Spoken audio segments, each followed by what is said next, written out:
You can't tell me your favorite Tiffany Haddish joke. Why? Because she ain't done a tour yet.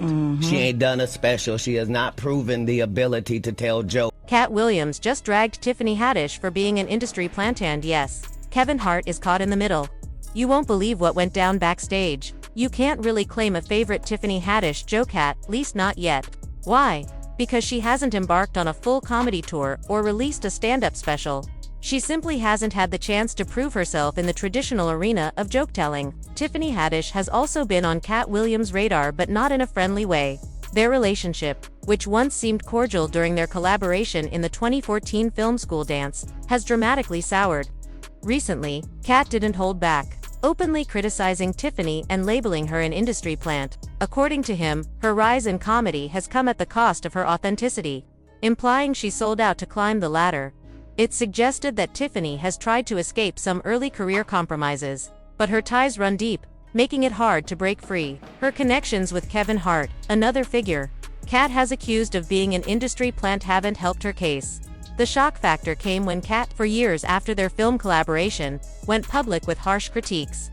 He claimed Tiffany isn't genuinely funny and suggested her recognition awards and accolades, outpacing peers like Monique, is influenced by her willingness to appease white executives. In his view, despite the narrative pushed by the entertainment world portraying her as the funniest black woman alive, Tiffany has never actually performed a full stand-up show. Can't tell me your favorite Tiffany Haddish joke. Why? Because she ain't done a tour yet. She ain't done a special. She has not proven the ability to tell jokes back to back for an hour to nobody. And they already ready to down Monique and up somebody who has showed them Girls Trip. Did you think she wrote Girls Trip, goofball? Right. Or do you think that was already a script and they handed it to her? It's up to you. Tiffany Haddish didn't let the shade slide. She fired back on Twitter with a mix of humor and grace, writing, "It's official, I made it. Katt Williams talked about me and didn't have his facts right. I look forward to seeing you on Monday, Katt, when we pick up our Emmys. I just want to shower you with real love, 'cause you need it, and love you." And yes, they actually crossed paths at the Emmys shortly after the drama. What happened next sounded almost cinematic. Reports claimed Katt got down on one knee backstage to apologize to Tiffany, but when TMZ caught up with him later that night, his story shifted. He insisted he never truly had any beef with Tiffany, so, technically, there was nothing to apologize for. According to him, the backstage chat wasn't a heartfelt apology, it was more about acknowledging that he had mentioned her name publicly.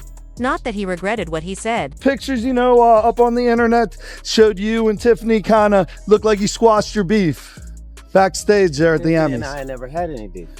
Was that just part of your bit? Well, it's not a personal thing. You kind of tore into her. You tore into some other comedians during that radio show. Was that from the heart, or were you kind of just being funny, being you, getting your expression out?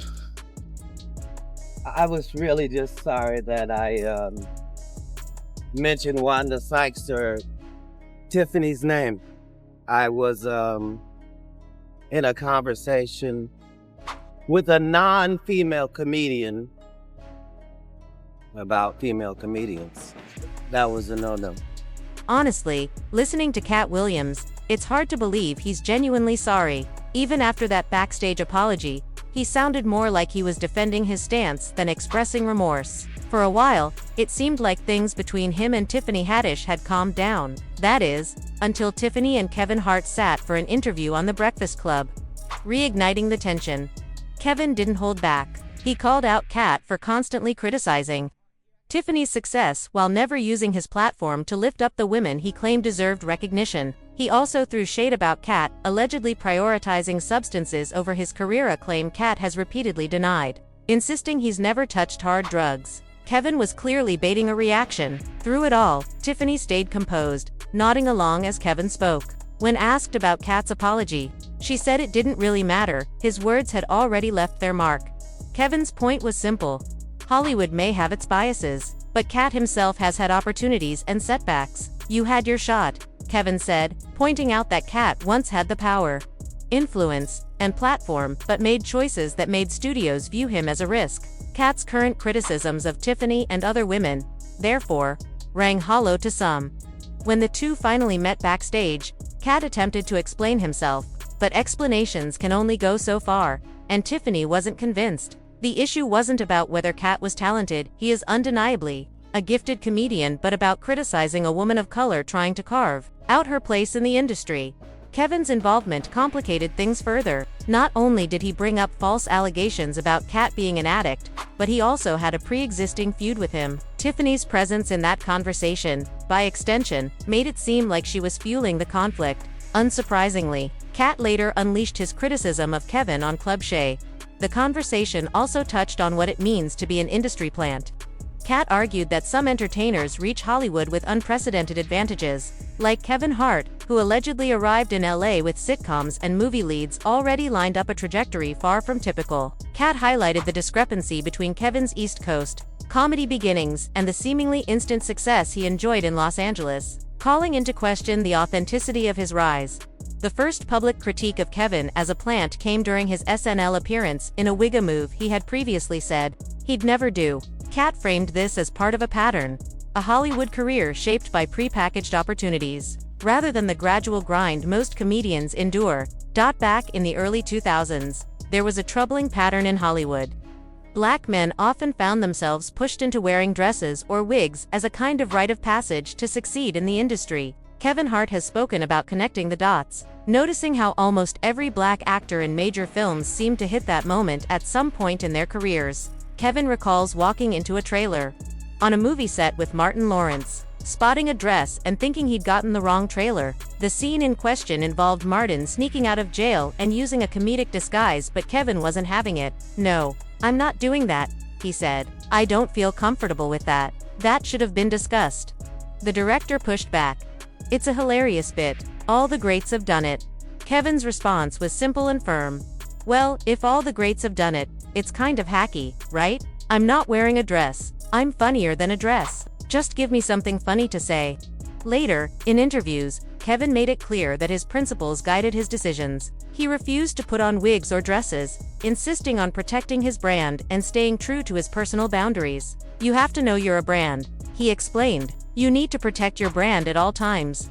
But not long after making these statements, Kevin appeared on SNL wearing both a dress and a wig, sparking widespread backlash. Some critics even suggested he was being molded into a submissive, power-bottom figure in Hollywood. Kevin quickly addressed the controversy on Twitter, clarifying that it was entirely his choice. "I wore a dress on SNL because I thought it was funny. I made that decision. Nobody made it for me. I am my own boss." Katt Williams later weighed in on the situation, framing it as part of a larger pattern in Hollywood. He argued that Kevin wasn't at fault, he was merely a participant in an industry agenda aimed at effeminating black men on screen.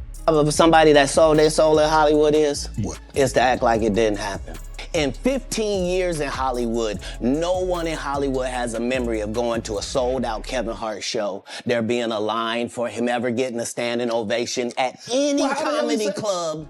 He already had his deals when he got here. Have we heard of a comedian that came to LA and in his first year in LA, he had his own sitcom on network television and had his own movie called Soul Plane that he was leading? No, we've never heard of that before that person or since that person. What do you think a plant is? Maybe people don't understand the definitions of these words. He just did his documentary with Chris Rock where he shows you that his whole upbringing in comedy was on the East Coast. Yeah, it was. So how simultaneously was he here in Los Angeles doing the same thing? It didn't happen. It didn't happen. And I hate to seem like a petty individual for picking apart lies. Immediately after this so-called humiliation ritual, Kevin Hart's career experienced a meteoric rise. What had once been modest, incremental success suddenly accelerated into something much bigger: lead roles in major films, primetime appearances, and contracts that positioned him as one of Hollywood's brightest young stars. Almost overnight, Kevin became the industry's new golden boy figure, whose talent, charisma, and marketability were celebrated in press releases, interviews, and social media coverage alike. The transformation wasn't just about opportunity, it was about visibility. Kevin's face appeared on magazine covers, talk shows clamored to have him as a guest, and he was booked for projects that only a select few comedians had ever reached at such an early stage in their careers.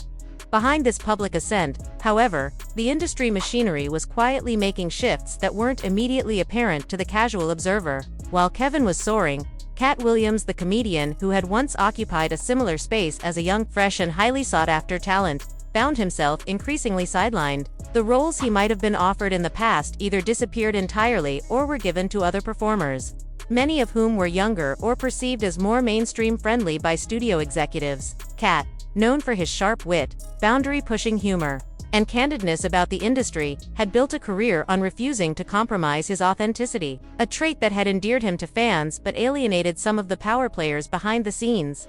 This quiet sidelining of Katt didn't happen in a vacuum. Hollywood, with its long history of calculated career building, often favors talent who align with the image or brand executives wish to project. Kevin, with his high-energy performances, likable persona, and willingness to adapt to the needs of the industry, fit neatly into that mold. Katt, by contrast, had a reputation for speaking his mind, criticizing executives, challenging narratives, and refusing to conform to the often restrictive expectations imposed on black comedians in the mainstream. That candidness, while part of what made him a comedic genius, also made him a perceived risk in the eyes of decision-makers, who prioritized predictability and control over creativity and authenticity. As the gap between Kevin's rising star and Katt's declining visibility widened, the media began to take notice. Initially, coverage was subtle: a missed film role here, a delayed tour there, but gradually the narrative shifted. Tabloids and entertainment outlets, often eager for sensational stories, started framing Katt in a negative light. Headlines suggested he had become difficult to work with, while rumors about substance abuse began to circulate. Whether intentional or not, these stories contributed to a growing perception that Katt was no longer the dependable, marketable talent he had once been. It's important to recognize the cultural and systemic context here. Hollywood has a long-standing pattern of manufacturing narratives around black performers, particularly men, to fit specific archetypes or maintain certain hierarchies. The insinuation that Katt was struggling with addiction played into long-standing stereotypes about black men in entertainment and society more broadly. These narratives, repeated and amplified by the media, served to distance Katt from the industry's inner circles while simultaneously elevating someone like Kevin Hart, who, despite any controversy, was perceived as safer, more controllable, and more commercially viable. Meanwhile, Kevin's ascent was not just a function of talent, it was a carefully orchestrated alignment of opportunity, public image, and industry favor. Agents, managers, and studio executives recognized his potential not just as a performer but as a marketable brand capable of crossing demographic lines. Each new role, appearance, and deal was strategically placed to increase his visibility, consolidate his fan base, and secure his position at the forefront of mainstream comedy. The industry's endorsement of Kevin created a feedback loop. His rising fame justified bigger roles, which increased visibility, which in turn reinforced the perception that he was Hollywood's it comedian. Katt, on the other hand, faced the opposite trajectory. Every negative story, every rumor of substance abuse, and every suggestion that he was difficult to work with functioned as a subtle form of professional isolation, while Kevin was being positioned as the safe, profitable choice. Katt's authenticity and unwillingness to compromise became a liability in the eyes of decision-makers who valued marketability over artistry. The contrast between the two careers highlights not just the unpredictable nature of show business, but also the ways in which systemic bias, media narratives, and corporate interests can shape public perception and determine which talents flourish and which are marginalized. Fans and observers of the comedy world could see the divergence, even if they didn't fully understand its mechanics. Kevin's continued rise was celebrated as a natural progression of talent meeting opportunity, while Katt's struggles were often framed as personal failings rather than the result of broader industry forces. The narrative surrounding Katt reinforced stereotypes and diminished the very real contributions he had made to comedy, including his influence on a generation of performers who looked to his fearless, boundary-pushing style as inspiration.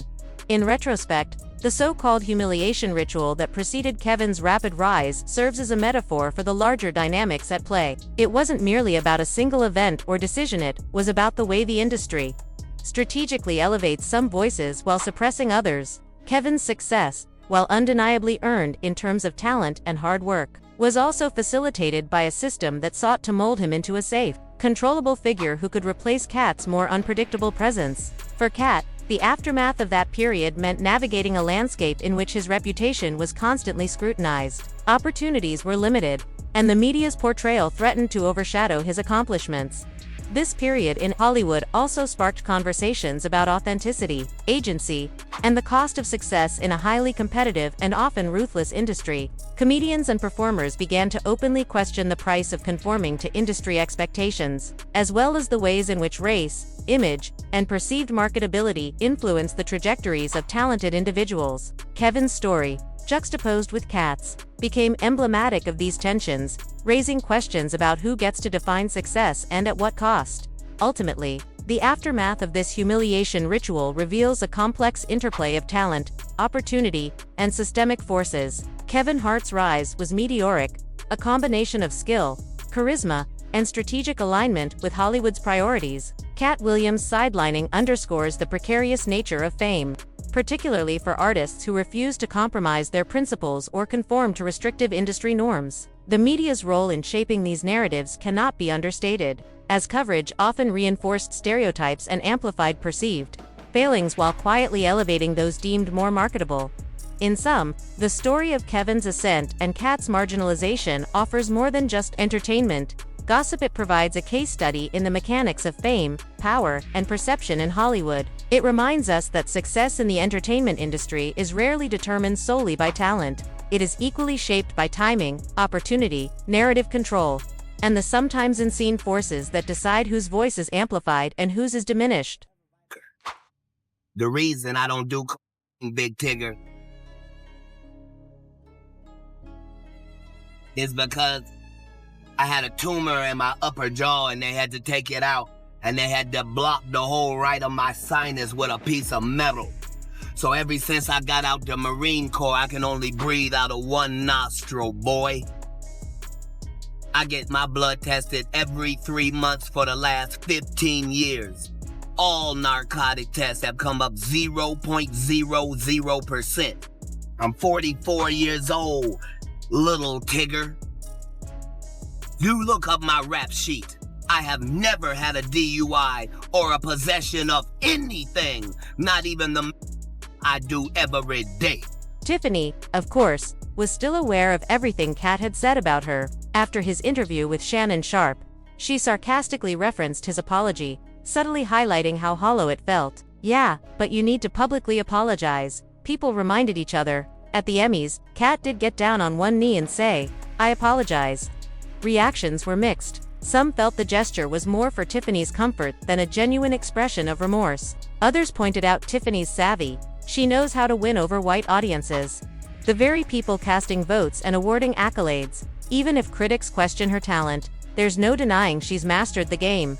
Now the question is, what do you think? Was Katt right to expose Tiffany Haddish, or is she simply a victim of the industry's pressures? Do you believe she's a plant? Or is that too simplistic a view? Share your thoughts in the comments, and while you're at it, check out this other wild, messy video for more context.